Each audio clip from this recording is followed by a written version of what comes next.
And welcome back to Capital Tonight. Well, it has now been a week since New York City's off-track betting parlors closed their doors and about 1,000 OTB employees lost their jobs.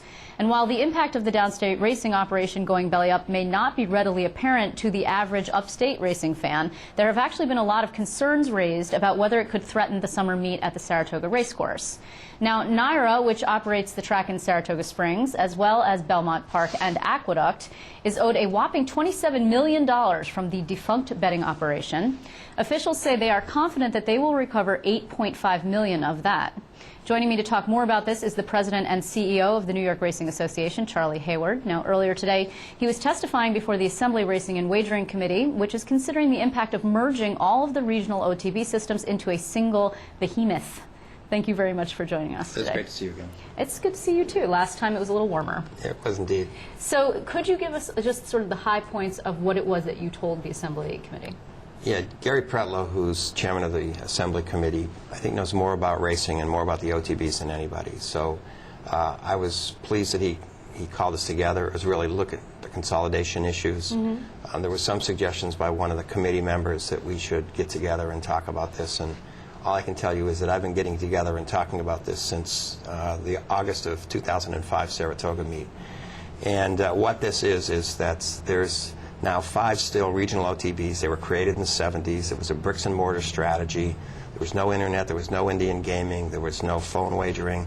It's a completely different world right now. Sure. And what we have out there, and we saw it in the failure of New York City OTB, is that we have bloated businesses.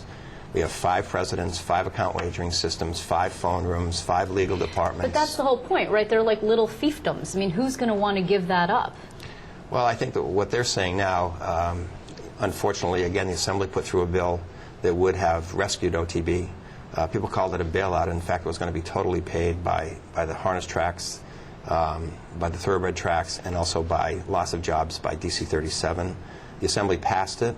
The Senate did not pass it, and in fact, the Senate was floating an alternative bill which would have immediately taken another $11 million from NYRA, which was just untenable. It has actually been suggested that even if the Senate returns tomorrow, which I don't think that they're going to, but if they did and passed the Assembly bill, that it actually wouldn't be sufficient to save New York City, to reopen that operation. Is that true? I think one of the critical components, as you said earlier, we owed $27 million.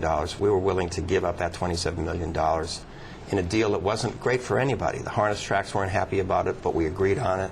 DC 37 wasn't happy, but they agreed on it. Our horsemen agreed. But what it called for in our waiving that $27 million, that we were going to get the account wagering business, the phone and the internet, which is, talked about this as this very lucrative business. Unfortunately, New York City OTB was handling about $150 million, and they were losing $4 or $5 million a year on this business. But we thought we could get those customers. It would be a way of sustaining payments to purses, payments to NYRA, and also to the harness entities. When they shut down, they had something like $1.6 million, $1.7 million in the bank of customers' funds. And those customers are withdrawing their funds. They're opening up new accounts elsewhere, hopefully some with us. We've opened up a number of accounts. But the deal that was on the table in the bankruptcy court is just not tenable anymore. So I think that... So even if they did come back tomorrow, next week, December 31st, it wouldn't be enough? I think that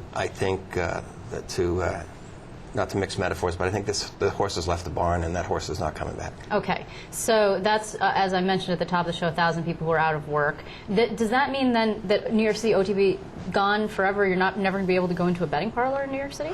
I think in the near term that's what it means. Wow. I mean, clearly, New York OTB, City OTB, is the largest betting entity in the country. So something at some point is going to stand in and replace that.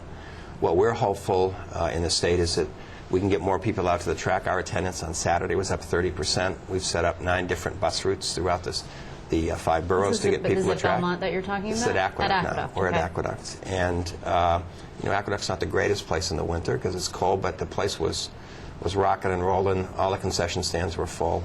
So people, will try and find a way to wager. Interestingly, we don't need to get the total handle, the total wagering that New York OTB provided, because we get a much higher percentage of on-track bets, a much higher percentage when you go through our account wagering platform. So if we can recoup 35% of the business, we'll actually be at a break even. NYRA's actually had its own financial difficulties over the years. Yes. There was a suggestion that when and if New York City died, the OTB operation died, that it would be a death knell throughout the entire industry, and Saratoga would be no more. You are saying that that is not true. There's clearly a big challenge. Let me tell you what the exact numbers are. New York City OTB, if we're running this year, would have paid $18 million to purses and would have paid about $14 million to our operating expenses. That's a huge hole to fill. So we're endeavoring to fill that with some on-track handle with our ADW business. We're trying to get video streaming. We think we'll get some significant portion of that. In addition, with Genting running the VLTs at Aqueduct, they should be up and operating in July. We project purses from that to be about $11 or $12 million. So that's a big chunk of the $18 million, some of which will also fill up, with other wagering activity from the OTB customers. And similarly, on the expense side, we think that the monies we'll get from VLT, along with the additional handle, will cover that. So, we were sitting a year ago going to run out of money. We don't think that we're going to necessarily run out of money. We think Saratoga is going to go on. If we have to cut some race days down the road or adjust our purses, we'll do that. But we're in a much different and better situation than we were a year ago. So a shorter meet is actually possible, is what you're saying? Not at Saratoga. I think if we were going to cut back racing days, it would more likely be at Belmont and Aqueduct. Okay. And so in other words, people who are fans of the meet in Saratoga are probably not going to notice anything different, but you have suggested that there have been some capital projects that you might have to delay.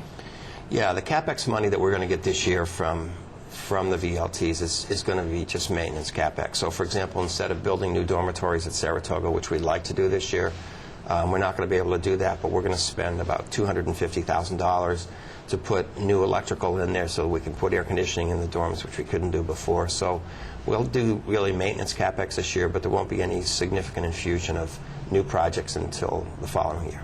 Okay.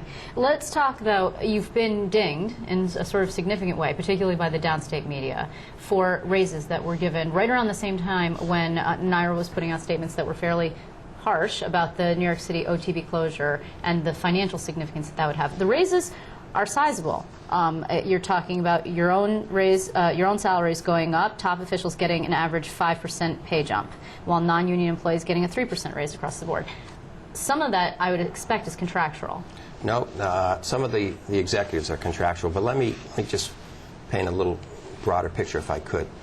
We have a board of 25 members. There are 14 private members. 11 are political appointees. One comes from organized labor. One comes from the OTBs. We have breeders and horsemen. And the other 7 are representatives and appointees from the governor, the assembly, and the Senate. We had one person that voted against this pay increase. The pay increase was in a confidential document at a board meeting on Wednesday. That document was going to be disclosed to the Franchise Oversight Board in early January, and somebody that was in the meeting that day leaked it to Brendan Scott at the New York Post. Maybe the person who voted no? I can't corroborate that, obviously. Okay. But why did the board then approve these raises? And first of all, it was 3% administrative across the board. We break out the top 10 executives as well so they can make sure that we're treating things equitably. Everybody got a 3% raise except 2 people. And why did they get a higher raise? Well, we terminated our senior VP of administration and eliminated that position, and we gave a small portion of that salary to those other individuals. That skewed the number from 3 to 5. But let's go back to why the board did it. In 2005, 2 employees right after I started walked into my office and said, we have a pension plan with a Rule 75. If I've been here 25 years, I'm 50 years old, I can walk out of here with half of my salary. I'm going to do that. We started looking at the implications of that 5 years ago. And on January 1st, 2006, we froze our pensions. People coming to NYRA now participate in a contributory 401k. That's what the state people are talking about at the state level. As they should be. We froze the pensions. If you're in the plan, whatever you would have gotten as of January 1st, 2006, that's what you're going to get. And no more. And some people left right after that. In addition to that, since that time, we've also implemented something that I think the state ought to consider. Our administrative employees pay 26.6% of their health care benefits. For most people, that's $400 or $500 a month. That, as you know, because you've reported on this topic, those health care costs are going up and up and up. Sure. Finally, from 2009 till this year, we've eliminated 250 jobs. That's 22% of the workforce, roughly same proportion of union to administrative.